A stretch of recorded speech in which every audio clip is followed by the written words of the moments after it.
Cuatro integrantes de una estructura terrorista de alias Mordisco. Allí cayó alias Ñeque, mano derecha de alias Marlon, y quien también habría amenazado al presidente de la República.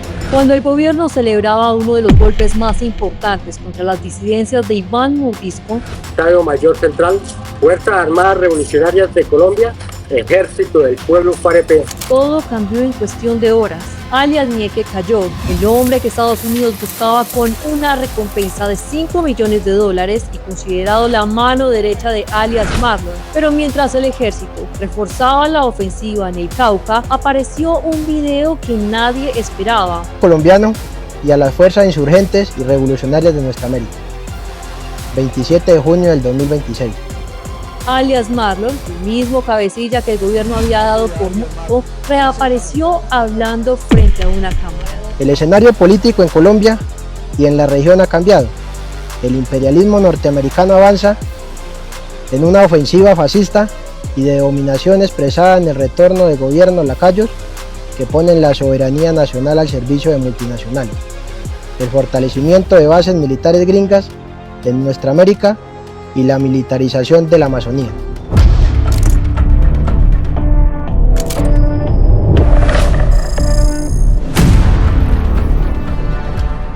La operación ocurrió en Tacuello, zona rural de Toribio, Cauca.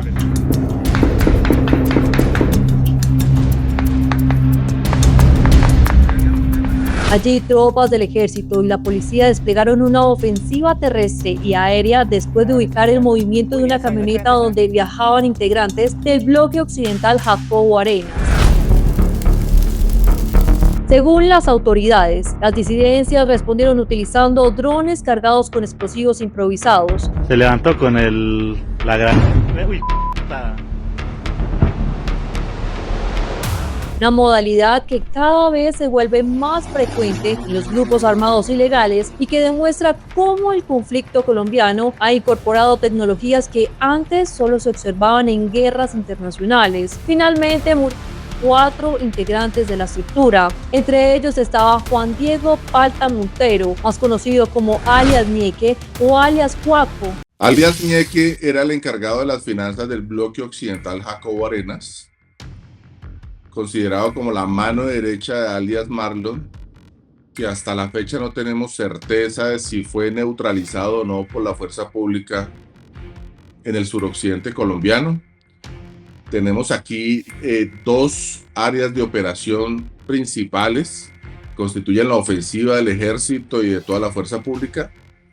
Una es al occidente de la cordillera occidental, al occidente, o mejor hacia el piedemonte de la costa pacífica de los Farallones de Cali, que es la región de San Isidro, eso es municipio de Buenaventura, y tenemos la región de Toribío, del municipio de Toribío, el corregimiento de Tacuello y el municipio de Caloto, el corregimiento del Palo, que eso es cordillera central, donde delinque el frente Dagoberto Ramos. Entonces tenemos dos áreas de operación donde se ha concentrado, como lo dije, la ofensiva del ejército, y que hace parte de ese anuncio del ministro de Defensa Pedro Sánchez de arreciar las operaciones, de intensificar las operaciones específicamente en el Cauca. No era un integrante cualquiera, era considerado el hombre de mayor confianza de alias Marlon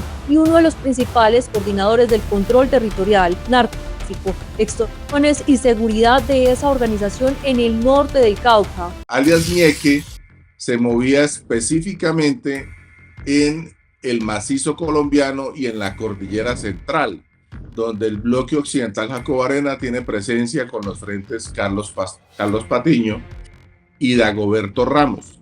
Ñeque, alias Ñeque, surge del frente de Dagoberto Ramos. Él es oriundo de ese sector del norte del Cauca y se vuelve rápidamente la mano derecha de alias Marlon, inicialmente de Majin Buu.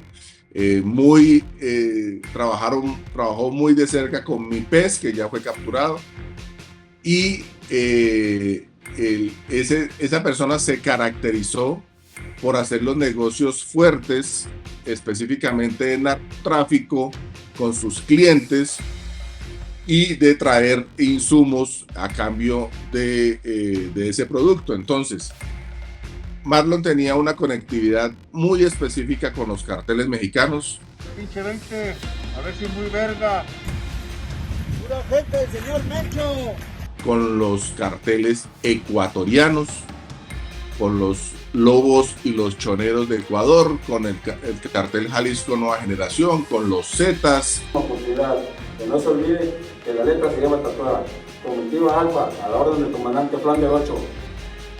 Con el cartel de Sinaloa, y a través de esos clientes traía insumos para el bloque occidental Jacobo Arenas. Además, Estados Unidos no solamente lo buscaba por tráfico, también enfrentaba cargos por presunto apoyo material a una organización terrorista extranjera, narcoterrorismo, armas de guerra y conspiración internacional, un perfil judicial poco común incluso dentro de las disidencias. Para ese grupo de disidencias de las FARC muestra que internamente ha habido algún tipo de fisura, algún tipo de debilidad que permitió que esta vez el ejército pudiera realizar esa ofensiva con un éxito contundente, y los lleva entonces a reorganizar, a ver quién va a reemplazar a alias Ñeque, y eso genera un poco de inestabilidad que posiblemente la fuerza pública colombiana pueda aprovechar para seguir en esa ofensiva contra esas disidencias de las FARC.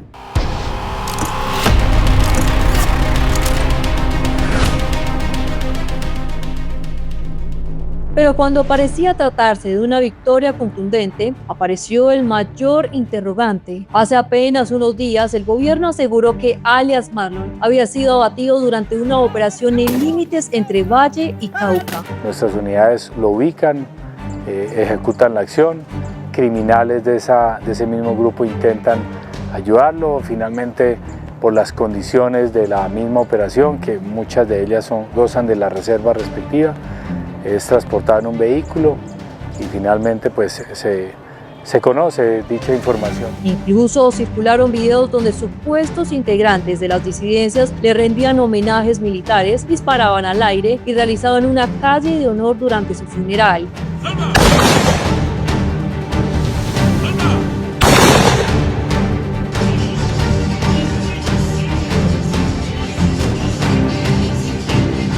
Todo parecía confirmar su muerte.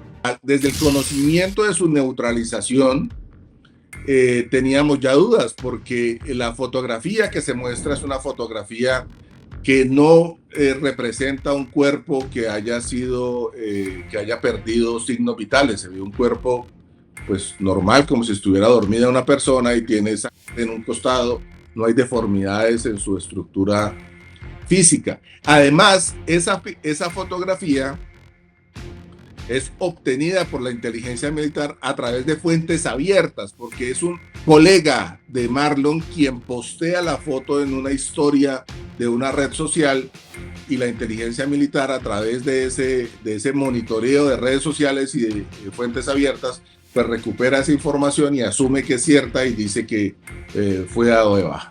Entonces aquí hay algo que va mucho más allá, digamos, de la eficiencia del control del Estado en estas zonas que lideran o que controlan territorialmente las estructuras criminales, y es la credibilidad que se le da a la información oficial. Es decir, el presidente de la República, las fuerzas militares, el ministro de Defensa, cuando dan un comunicado, cuando hacen un anuncio, pues la opinión pública, el deber ser per se es creer lo que dicen porque viene de una fuente oficial. Pero entonces, cuando se descubre que no es así, pues esa credibilidad con las instituciones se empieza a perder. Sin embargo, las propias disidencias difundieron un video fechado el 27 de junio. En él aparece un hombre identificado como alias Marlon, enviando mensajes políticos, criticando al presidente Gustavo Petro y hablando directamente a otras estructuras armadas. El desconocimiento y desatención del presidente Gustavo Petro lo hace igual de irresponsable del descalabro de su política de paz.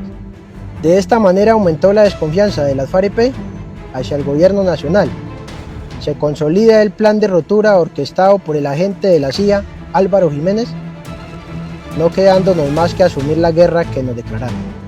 La respuesta del Ministerio de Defensa fue reveladora. Una capacidad para lograr neutralizar a este sujeto, como usted bien lo dice, el cuerpo no es recuperado, es un área de injerencia de esta estructura criminal. Reconoció que nunca se recuperó el cuerpo sin su cadáver plenamente identificado mediante procedimientos forenses. No era posible confirmar oficialmente la muerte. Este detalle poco mencionado cambia completamente el panorama. Se mantienen las operaciones en la zona, hemos desplegado más capacidades allá y hay una población que se llama La Playa. A esos habitantes les decimos que tengan toda la tranquilidad y también estamos haciendo todo lo posible por llegar al cuerpo para cerrar ya ese ciclo y confirmar al 100% este resultado operacional. Porque en operaciones contra objetivos de alto valor existe un principio básico. Sin identificación técnico-forense, la neutralización permanece bajo verificación. Es decir, el anuncio inicial dependía de inteligencia operacional, pero no de una confirmación científica. Ahora las autoridades intentan establecer si el video fue grabado después del operativo o si corresponde a imágenes anteriores utilizadas como estrategia propagandística. No identificamos hechos aislados o errores, sino órdenes militares conscientes que iban en contravía de los postulados de un gobierno que se reclamaba defensor de la vida.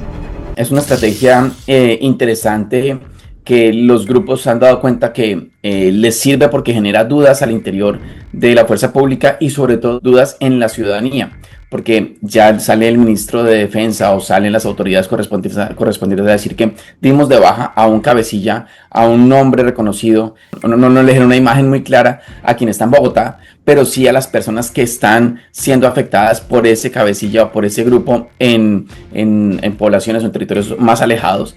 Y cuando a ellos les dicen se dio de baja a alias Marlon, les cambia mucho el entorno. Y para que después salga esa duda de será que sí le dieron de baja o no lo dieron de baja, genera más inestabilidad en el territorio, le brinda más herramientas a los miembros de esa estructura para volver a la población a decirles él no ha sido abatido, sigue operando y usted tiene que seguir obedeciendo. Entonces le permite ampliar ese control territorial, ese control social que tiene el nombre de ese alias. Entonces es estratégico por parte de estos grupos, genera dudas al interior de la fuerza pública, al interior de los servicios de inteligencia del Estado, pero sobre todo genera mucha zozobra en la población y eso es seguramente lo que a estos grupos les interesa con este tipo de actividades.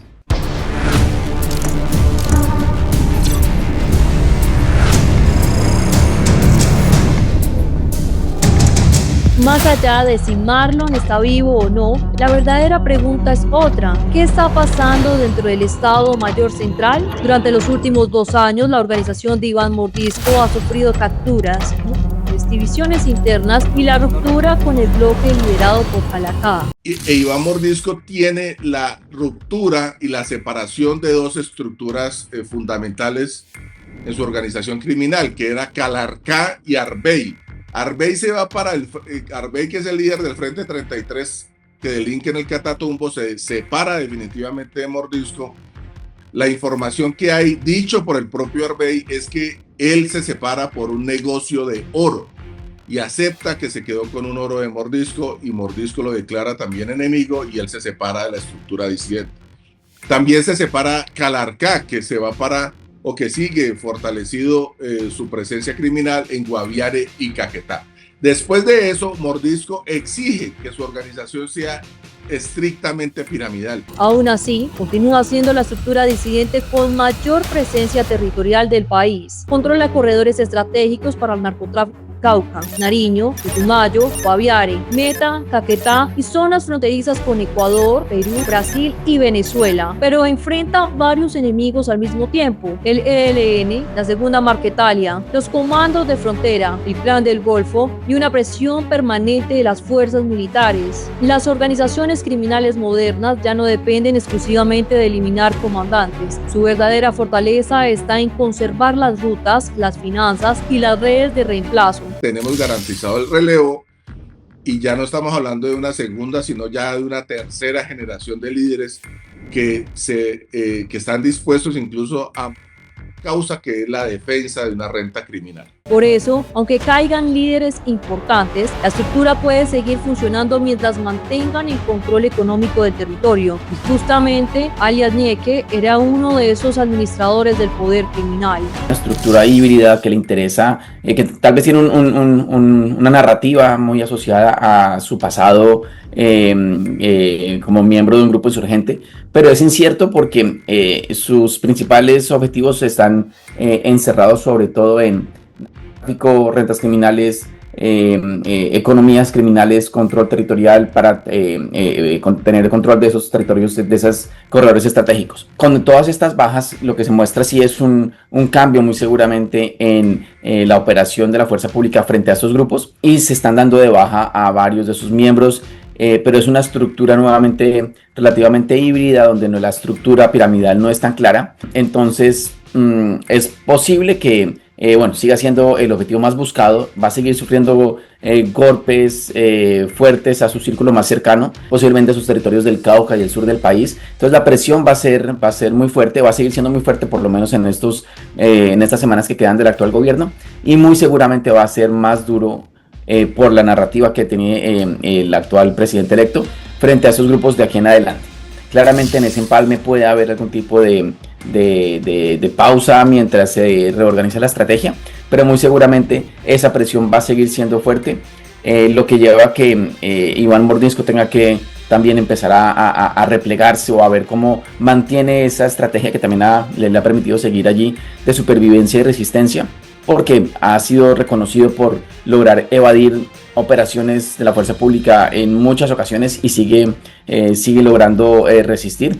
Entonces muy seguramente podrá estar esperando qué sucede en ese cambio de gobierno y en ese lapso lograr reconfigurar su estrategia, y muy seguramente este periodo de acercamiento y negociaciones en el marco de la paz total, que les permitió cierto tipo de fortalecimiento después del 7 de agosto, va a ser totalmente diferente, y yo creo que también está pensando un poco en eso, en cómo será su futuro y el futuro de su grupo en un escenario donde ese acercamiento y esas posibilidades de negociación están cada vez más alejadas. La ejecución de alias Ñeque representa un importante golpe para las disidencias, pero la reaparición de alias Marlon demuestra no solo el control territorial, sino de las narrativas. Mientras las autoridades verifican la autenticidad del video, la pregunta es, ¿crees que alias Marlon está vivo o es una estrategia de propaganda de parte de las disidencias de las FARC? Déjanos tu opinión en los comentarios, suscríbete si quieres más contenido como este y no olvides seguirnos. Nos vemos en el próximo episodio.